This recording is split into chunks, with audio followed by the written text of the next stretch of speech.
Hey, how's it going? I am Josh from 91 Tech, and it's been a long time coming, but finally I have this video for you guys. We're going to be talking about using iOS 6 over 5 years after it was originally released, which is just insane. iOS 6 is of course super iconic, so without further ado, let's just jump into this.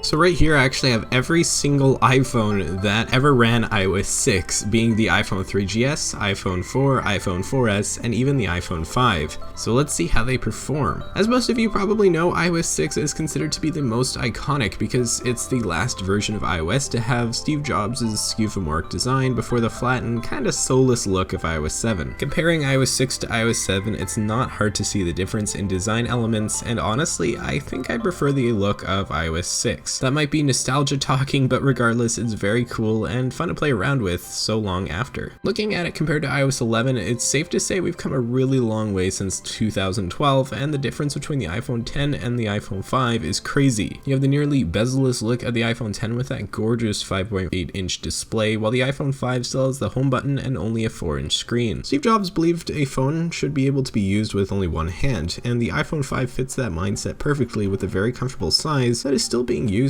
by Apple today with the iPhone SE. There's a wide array of iPhones that ran iOS 6, the oldest being the iPhone 3GS. What I find really interesting is how well the 3GS actually runs iOS 6. It's very usable, which is impressive considering the phone is from 2009. iOS 6 definitely doesn't look as good on the 3GS when compared to other phones because of that lack of Retina display. You can see pixels, and when comparing it to the 4, there's just no comparison. The glossy plastic back hasn't really aged the best and tends to crack and scratch really easily. Mine is actually in pretty good condition, but it feels very grippy and great to hold, and I can totally get the appeal. The kind of curved design in the back makes it fit your hand really nicely. Then we have the iPhone 4 and the 4S. They share the same design, and iOS 6 looks absolutely beautiful on that amazing Retina display. I mean, amazing for the time, and honestly, it still looks really good considering how small the screen is. The screen is small, and while I don't particularly mind small screens, 3.5 inches is just a little bit too small, especially considering how chunky these phones are. However, I gotta give mad props to the futuristic design with the glass back and stainless steel band. Sound familiar? It should, because that's exactly what the iPhone 10 has. It looks really good, and it's a big reason I was so hyped for the iPhone 10. I love this design, I'm so glad we went back to it. Impressive to see how far ahead of the game the iPhone 4 and 4S really were, and this stretches farther than the design. The iPhone 4S also has Siri, which runs like a charm on iOS 6. It may not be as good as iOS 11 Siri, but I'd say the difference between the two is probably less than you might assume. Now we come to the summation of the Steve Jobs era, the iPhone 5. Beautifully designed and packed with a sleek experience as smooth as butter, it's hard to believe this phone is over 5 years old when using it on iOS 6.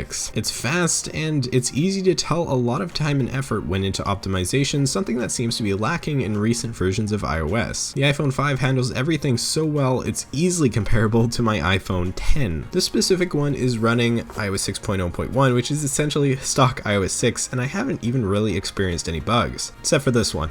Still no idea what happened here. I'm not complaining, honestly, it was pretty great, but other than this, there haven't really been any issues. I think the settings app has crashed on me a couple times, but you know, that's not a big deal. The aluminum body on the iPhone 5 was a really good design choice for the time, making the phone much more durable and keeping that element of class that Apple was so known for. It also has glass antenna bands, which was a design choice that I really love, especially a lot more than the plastic antenna bands we see on the 6. So these are the phones that can run on iOS 6, and here's the most insane thing. They all run iOS 6 really well. This is the most well optimized and clean software experience I've ever had. The phones are quick and just work, even on the iPhone 3GS, which is crazy. iOS 11 has been an absolute mess so far. It's just complete disaster. iOS 10 was really good in my opinion. Gotta give Apple credit where credit is due, but so far iOS 11 has been terrible. It's been buggy, broken, and honestly, when you go back to the iPhone 5 on iOS 6 and 6.0.1 for that matter, it's only one minor update, there's no competition. It's so refined, so perfected, it feels like Apple actually cared when they were making iOS 6. It's not a giant improvement over iOS 5 per se, but it's more of of a perfection. It's quick, it's speedy, it works, and I absolutely love it. Let's talk a little bit more about the design of iOS 6 because it's beautiful. I miss it in a lot of ways, and it looks so out of place in today's world that it provides a truly unique experience. As said earlier, it features a skew-from-work design and a much more realistic tone. Everything is textured and has substance, from the notification center to opening folders. Animations are quick and don't focus as much on looking cool as they do on speed. A big thing that slows down iPhones is animation lag, but that's practically non-existent with iOS 6. The only time it occasionally stutters is when swiping to the search area, but that's rare, and once you do it once, it doesn't stutter anymore. And again, even the iPhone 3GS runs iOS 6 pretty well. It's such a fast and well-made experience that it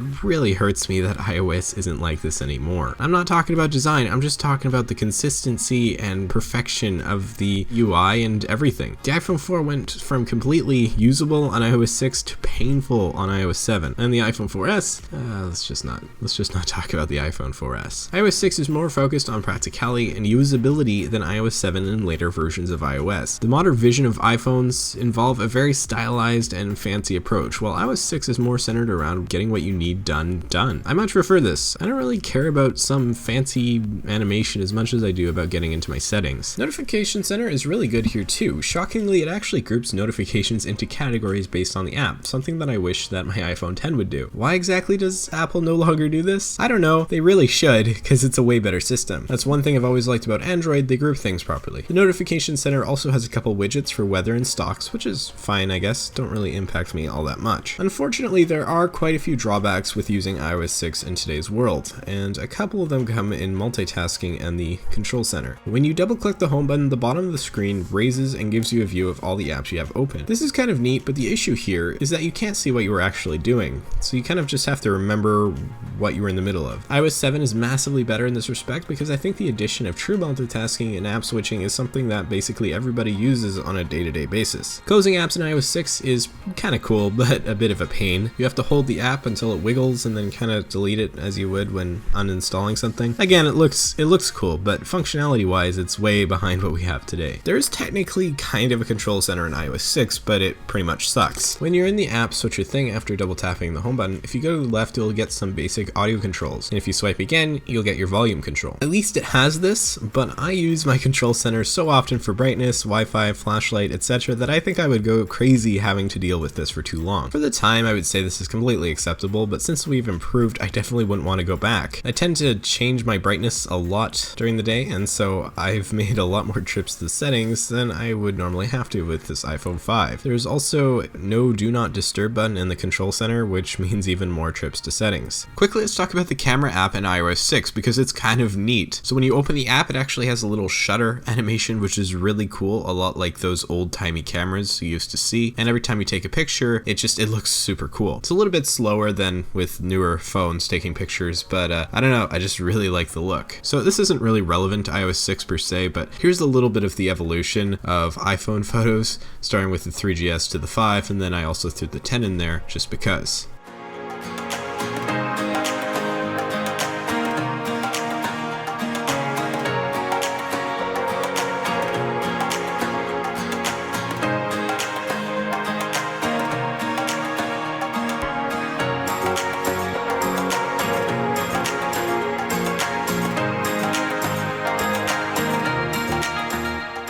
As much as I love iOS 6, there's no denying that it's completely outdated. App support at this point is few and far between, with only a few big apps really still supporting it. Clash of Clans, I believe, goes to iOS 6 still, which is impressive. And there are a few more here and there, like Temple Run, but most like Facebook, Snapchat, Instagram, etc. all dropped support years ago. There is a way to still download these apps, however. If you have purchased them or downloaded them before with your iTunes account, it'll let you download the latest compatible version for iOS 6. So you can still use these older apps, which is nice, but they do tend to be somewhat unstable. The YouTube app in particular crashed on me way too many times mid-video for whatever reason. For apps that weren't made in the iOS 6 era, there's really no way to download a compatible version. A good example of this is the Reddit app. So yeah, nothing you can really do there. So can you still use iOS 6? And if so, what can you do with it? I used the iPhone 5 on iOS 6 for a week as my daily driver. If you guys want, I'll do a more in-depth video about that. Make sure you subscribe for that. But honestly, it was fine. I actually really enjoyed using it. So I still had my iPhone 6s at the time. I mean, I still have it, but I was using my iPhone 6s at the time. This is before I got my iPhone 10. And for practical things, the iPhone 5 was really, really good, to the point that it actually did the job better than my 6s. It was faster, it was smoother, and it worked really well. iOS 11 was even more unstable when I was using it, so I used old versions of apps, and for the most part I was able to get along just fine. Practically speaking, it worked as a phone. I could text, I could call, I could do everything. And while I,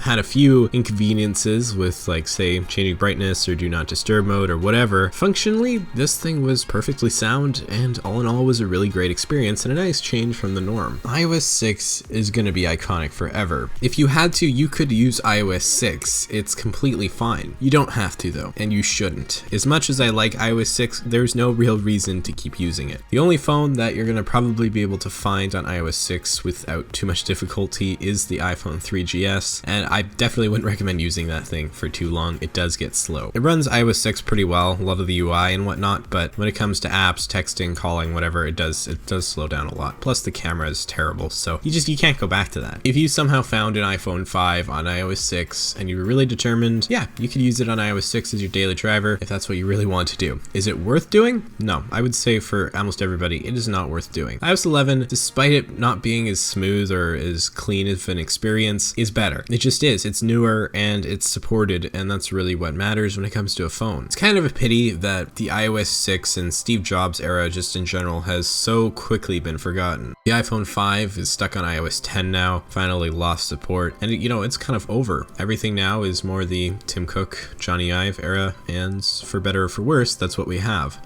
Alright, that's it for this video. iOS 6 is really, really awesome. I really enjoy using it. Might not be as great as iOS 11, practically speaking, but it does the job and I really do like it. If you enjoyed this video, found it interesting, or whatever, make sure you leave a like and comment your thoughts on iOS 6 down below. Not gonna lie, this video took me a really long time to do. I've put a lot of effort into it, so a like or a subscription, even better, would be very much appreciated. And talking about subscriptions, subscribe for more stuff just like this. I really like going through old phones. I think it's fun, so if you like that too, then we'll get along just great. Thanks again for watching. I will see you all next time.